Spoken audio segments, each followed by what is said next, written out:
Former President Donald Trump will signal the importance of North Carolina in the 2024 election when he returns to the Charlotte area Sunday for the Coca-Cola 600, political experts say. It will be the first time a sitting or former president has taken in a race at Charlotte Motor Speedway in Concord. The visit coincides with the state Republican Party annual convention in Greensboro over the weekend, though it's unclear if Trump plans to visit the convention. It's not the first time Trump's gone to a major sports event or the first time NASCAR has been caught up in politics. Its fan base is one that has long been perceived as conservative-leaning and that candidates have tried to woo. That includes the former president, who has forged relationships with some of NASCAR's biggest names and waded into past controversies in the sport.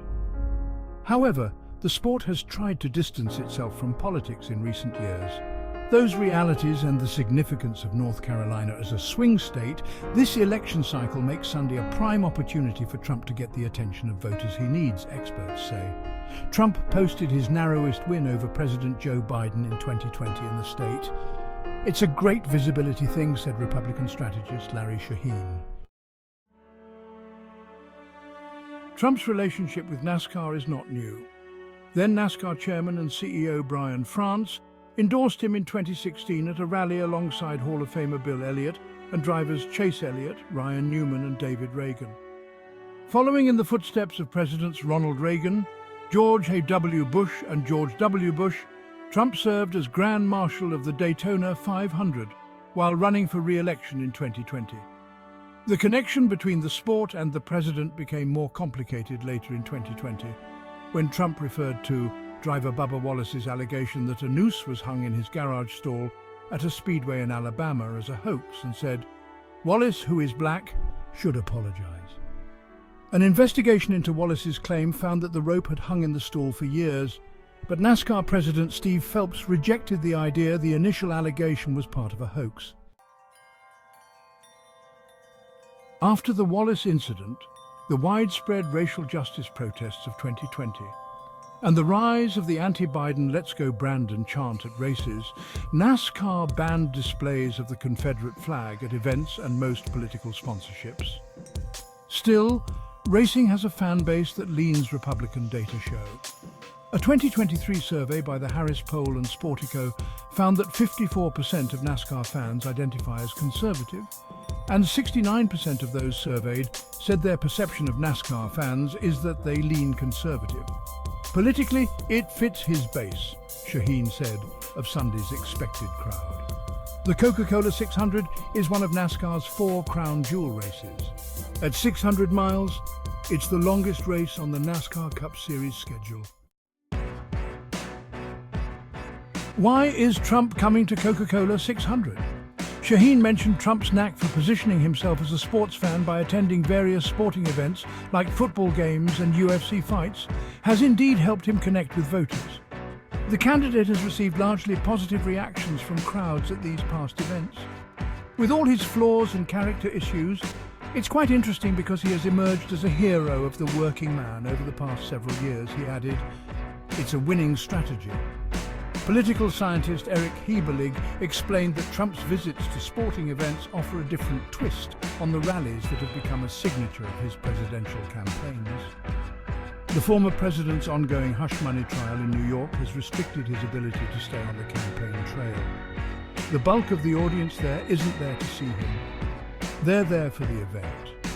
So it allows him to reach a broader audience than he otherwise would, said Heberlig, a professor at UNC Charlotte. Sunday's visit is also a sign of the significance of North Carolina to the 2024 election, Heberlig added. Both Trump and Biden have already made multiple visits to the state this election cycle. Presidential campaigns put a lot of effort into prioritizing where they're going to have an event. They're consciously thinking about which states are competitive, which media markets they need to be in order to have the maximum impact, he said. So, yeah, it's very intentional that he's choosing to come to North Carolina since we're going to be one of the few competitive states this fall. Will Trump's visit to Charlotte Motor Speedway help his NC campaign? Trump likely will benefit from the media attention he gets in the Charlotte market while in town and from the word of mouth spread by those who see him at the Speedway, according to Heberlig. And it's free, he said. He doesn't have to pay for it in his paid advertising. Heberlig added that he'll be watching to see exactly what Trump does at the event, including whether he interacts with fans or finds opportunities to put his own spin on the day. Shaheen noted it will be interesting to see what the television coverage is like of Trump's visit, including how much he's shown on Fox's broadcast of the race, when evaluating how much impact it had on his campaign.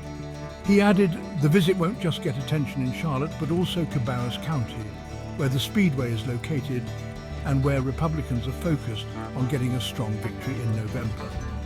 Cabarrus County is a must-win, that's why he's there, he said.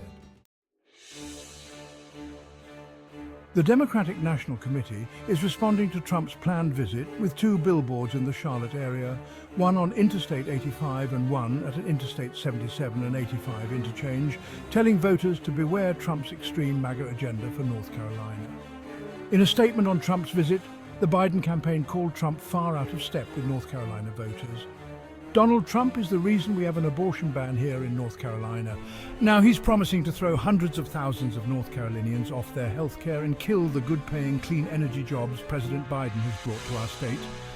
Our state and our campaign is going to continue to hold him accountable, campaign spokeswoman Dory McMillan said.